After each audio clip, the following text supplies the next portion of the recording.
Welcome to First Responder class. Here is an example of a trauma assessment. I was dispatched to the report of an MVC. I'm on scene. I have my BSI on, which includes gloves and eye protection. I also have called for additional resources. I have one patient. Please help me. Hello, I'm a first responder. What happened? I was in a car accident. Can I help you? Yes, please. My general impression is that I have a male patient that is lying supine after being extricated from his vehicle. While I'm introducing myself, I'll have my partner take C-spine immobilization. My patient is talking to me. I have an open and patent airway. I'm going to assess his breathing rate and quality now, 22 and shallow. I will now put my patient on a non-rebreather mask at 15 liters per minute high flow O2.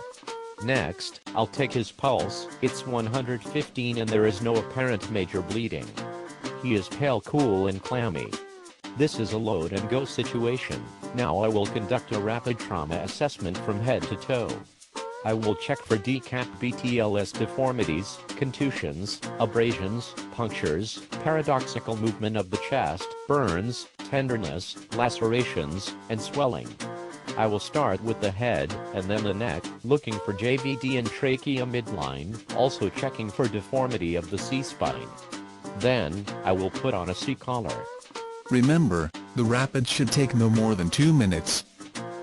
Next, I'll check the chest for decap BTLS. I will also check and see if there is any crepitus or paradoxical movement on the lateral sides of the chest. Also, at any time during the rapid assessment there is a major life threat, stop and treat it.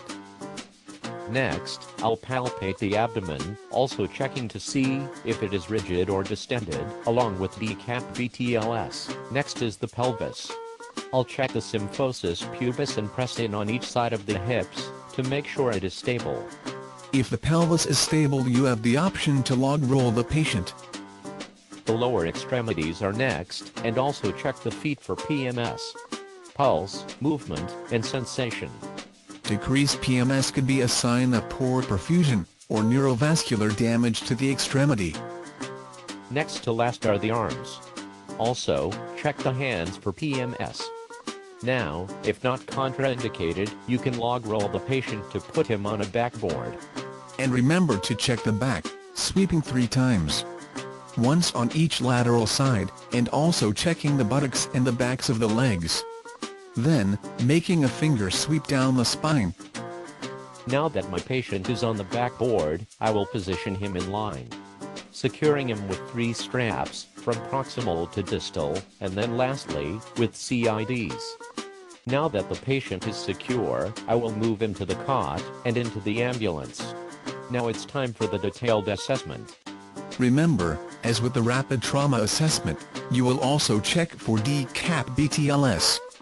Only this time, it is a detailed, fingertip sweep of the body, making sure to check every square inch of the patient. Now is a great time to get your baseline vital signs, including BP, pulse, respiration rate, as well as a pulse ox reading if available. Starting with the head again, I'll check around the eyes, looking for raccoon's eyes. Then, the nose and ears, for CSF and blood.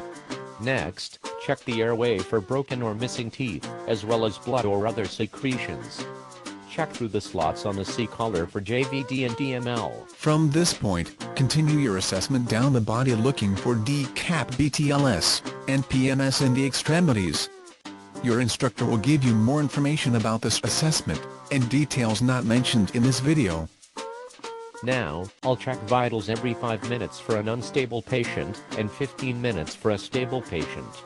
And I will continue with my ongoing assessment by repeating my initial assessment every 5 to 15 minutes on the way to the receiving facility or ALS intercept, and also rechecking my interventions.